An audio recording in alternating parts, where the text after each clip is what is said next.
जिसने हमारे ब्रह्मांड को बनाया, जो हमारे इस ब्रह्मांड के रचयिता हैं, उन्होंने इस ब्रह्मांड को आयामों यानी डायमेंशंस में बनाया है।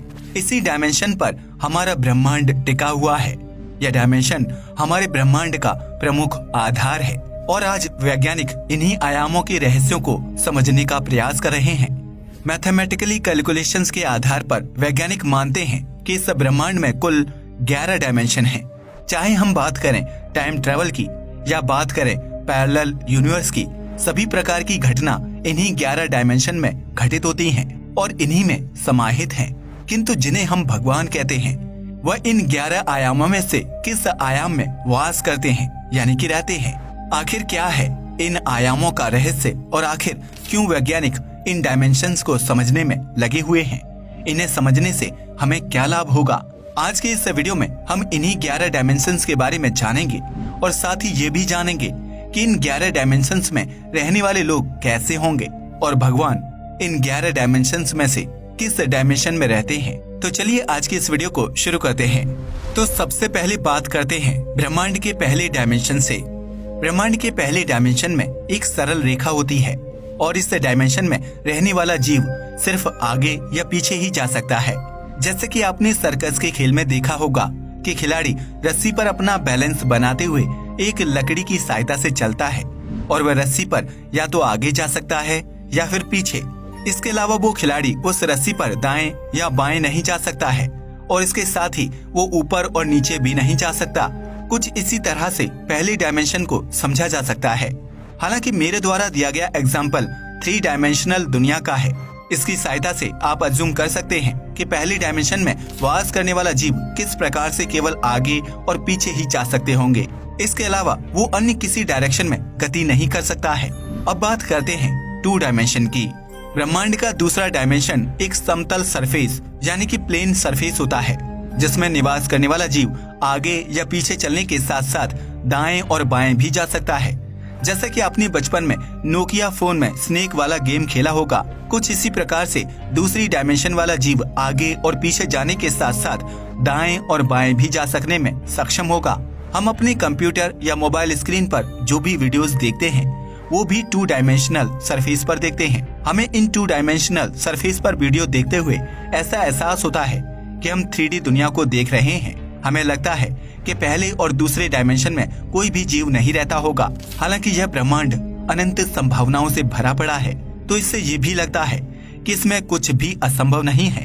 इस अनंत ब्रह्मांड में प्रत्येक घटना संभव है। आगे बढ़ते हैं और बात करते हैं ब्रह्मांड के तीसरे डायमेंशन की। ब्रह्मांड का तीसरा डायमेंशन वह डायमेंशन होता है जिसमें कोई जीव आगे पीछे जाने के साथ साथ दाएं बाएं जाने में भी सक्षम होता है और इसके साथ साथ तीसरे डायमेंशन में ऊपर और नीचे भी जाया जा सकता है। इसका एग्जाम्पल हमारी खुद की दुनिया है जिसमें हम रहते हैं और इस तीसरे डायमेंशन में हम आने जाने के लिए स्वतंत्र हैं।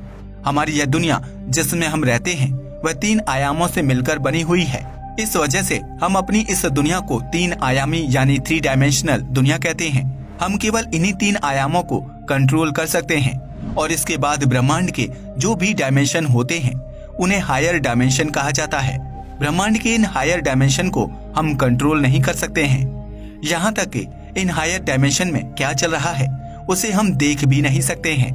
तो आप अपनी पकड़ को मजबूत बना लीजिए, क्योंकि अब हम बात करने वाले हैं ब्रह्मांड के इन हायर डायमेंशन के बारे में।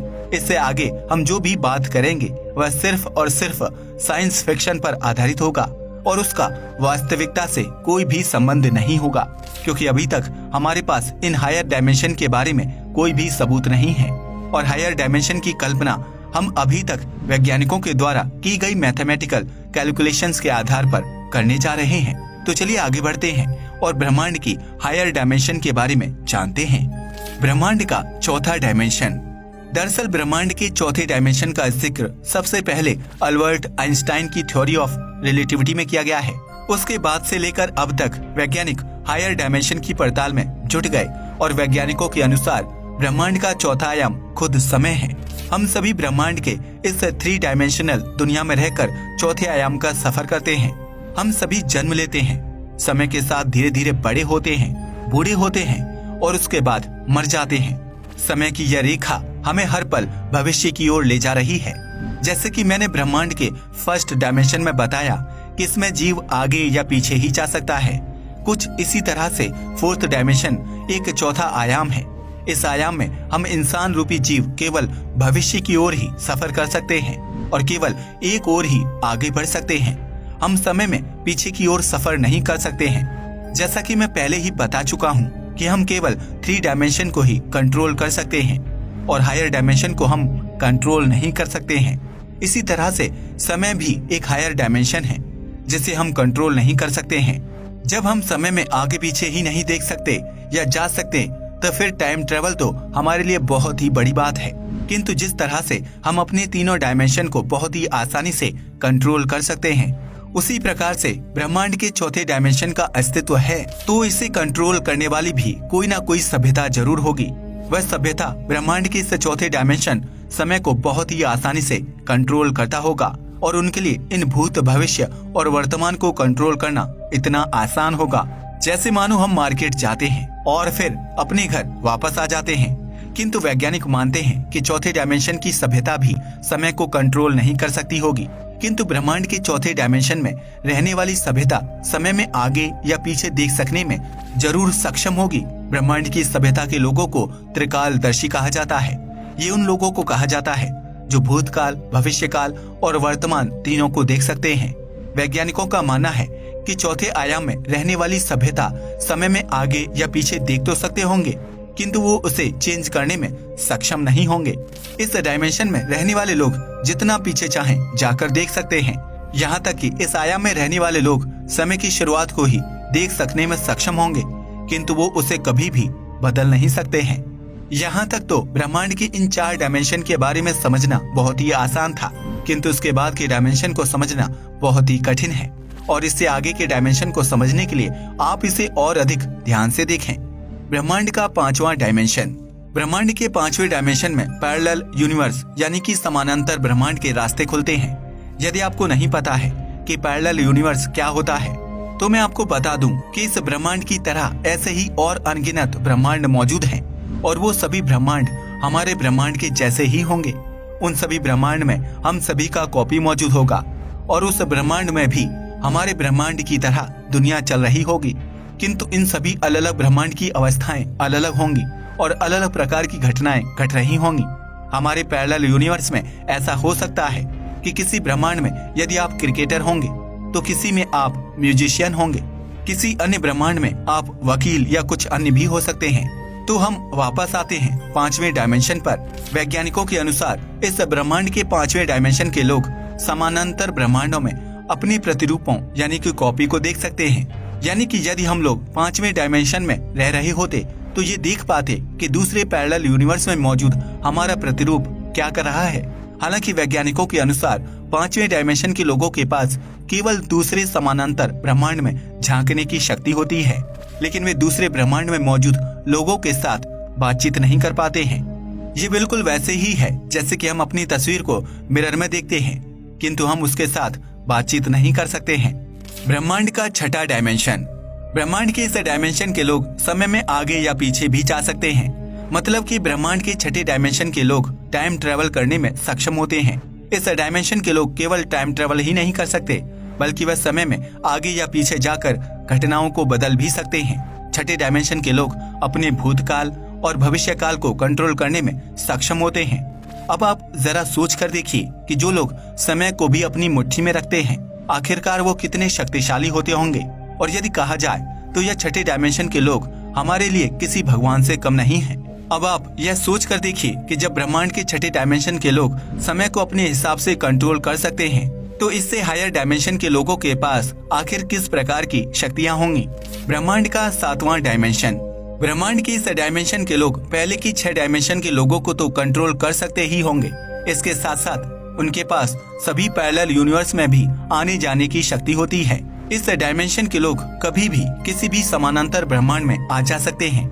अब आप सोच सकते हैं कि किसी अन्य ब्रह्मांड से हमारा ही प्रतिरूप यानी कि कॉपी आकर हमसे मिले तो हमें कैसा लगेगा और वह कितना अधिक शक्तिशाली होगा। किंतु इस आयाम के लोगों के पास दूसरे पैरेलल यूनिवर्स में जाकर वहां पर चीजों को बदलने की शक्ति नहीं होगी, किंतु 8वें डायमेंशन के लोगों के पास यह शक्ति होती है।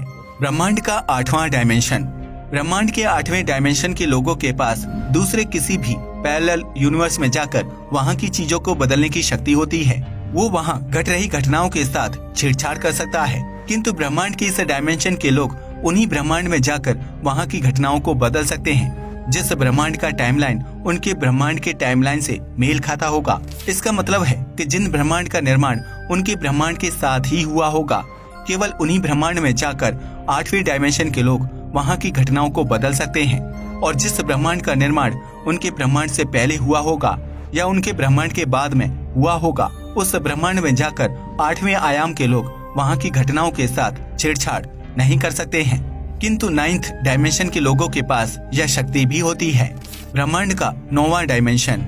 ब्रह्मांड के इस डायमेंशन के लोग किसी भी टाइमलाइन के किसी भी पैरेलल ब्रह्मांड में जाकर वहाँ चल रही घटनाओं को बदल सकता है। अब चाहे उन पैरेलल यूनिवर्स का जन्म उनके ब्रह्मांड के जन्म से पहले ही हुआ हो या उनके ब्रह्मांड के जन्म के बाद ही क्यों ना हुआ हो, किंतु इस आयाम के लोगों के पास एक लिमिट होता है और वे भी इस लिमिट से आगे नहीं बढ़ सकते हैं। भले ही इस डायमेंशन के लोग अन्य किसी भी पैरेलल यूनिवर्स में जाकर वहाँ की घटनाओं को बदल सकता है, किंतु इसका प्रभाव उसके अपने ब्रह्मांड के टाइमलाइन पर भी पड़ेगा। किंतु इस ब्रह्मांड के 10वें डायमेंशन के लोगों के पास ऐसा कोई भी लिमिट नहीं होता है। ब्रह्मांड का 10वां डायमेंशन। ब्रह्मांड के इस डायमेंशन के लोगों के पास ऐसा कोई भी लिमिटेशंस नहीं होता है। इस डायमेंशन के लोग किसी भी ब्रह्मांड में कहीं भी जाकर कभी भी और कुछ भी बदल सकते हैं। ऐसा करने से उसके खुद के ब्रह्मांड के टाइमलाइन पर भी कोई फर्क नहीं पड़ता है। इस डायमेंशन के लोग सभी समय रेखाओं से परे होते हैं। वे अपनी मर्जी के मन मुताबिक चीजों का सृजन यानी निर्माण और विनाश यानी कि अंत कर सकते हैं। इस डायमेंशन के लोग किसी भी ब्रह्मांड की घटना को बदलने के साथ साथ अतीत और भविष्य को भी बदल सकते हैं। इनके लिए समय कोई भी मायने नहीं रखता है, यानी कि ऐसा भी कहा जा सकता है कि ब्रह्मांड के इस डायमेंशन के लोग अजर अमर होते हैं।